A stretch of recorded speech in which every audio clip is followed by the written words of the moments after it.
باعث شکرگزاری و فرامندی است که در قطار دیگر ساحه‌های حیات کشور در سمت تربیت جسمانی و ورزش که بخش عمده سیاست اجتماعی دولت و در این زمینه سمت افضلیت‌ناک به شمار می‌رود، دیگرگونی‌های عظیم به وقوع آمدند. با عبارت دیگر در طول 35 سال استقلالیت دولتی در سیاست دولت و حکومت مسائل سالمی ملت انکشاف تربیت جسمانی و ورزش بیش از پیش موقع خاصه پیدا نمود که این پیش از همه به شرافت صلح و ثبات، وحدت به بازگشت ملی و توجه خاصه ظاهر نمودن پیشوای معظم ملت به ساحه تربیت جسمانی و ورزش می باشد.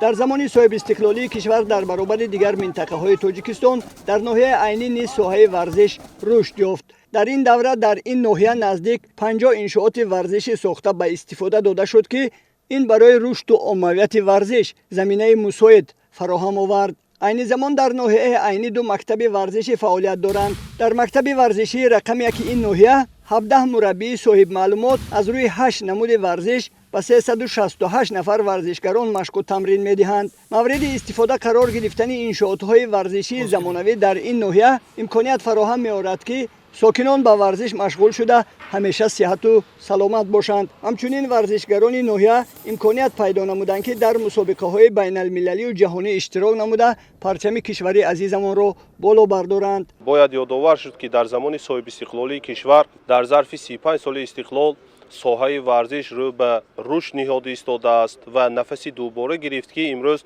زیر راهبری پیشوای معظم ملت محترم امام علی رحمان در شهر و ناحیه‌های کشور با وسعت بخشیدن کارهای سازندگی بنیادکاری، یعنی بنیاد انشاءات و مجمع و ورزشگاه‌های زمانوی که برای رشد ساحه ورزش مساعدت می‌نماید روانه کرده شده است و در ناحیه عینی نیز چنین اقدام‌ها زیر راهبری مقامات اجرایی حاکمیت دولتی ولایت و ناحیه عینی نیز با یک وسعت بلند روی کار گرفته انشاءات‌های بزرگ ورزشی مورد استفاده قرار داده شدند. بنیاد چنین انشاءات‌های ورزشی به ما امکانیت می‌دهد که ساکنان مخصوصاً نورسان و جوانان را بیشتر به ساحه تربیت جسمانی و ورزش جلب سازیم تا که آنها برای معرفی ساختن کشورمان و پرافشان ساختن پرچم تاجیکستان عزیز در عرصه بین المللی مساعدت نماید.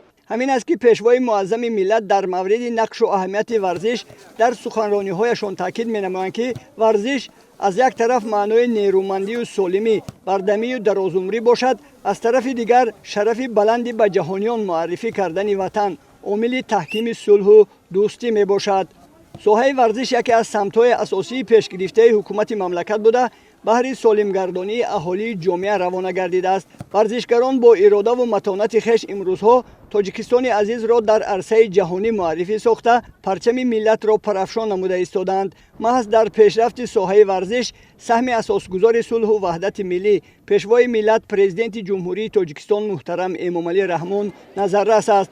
این همه غمخوری‌های سروری مملکت گواه آن است که جوانان در روحیه سالم به کمال رسیده از همه گونه خوف و خطر امین مانده به سالمگردانی بدن مشغول شوند.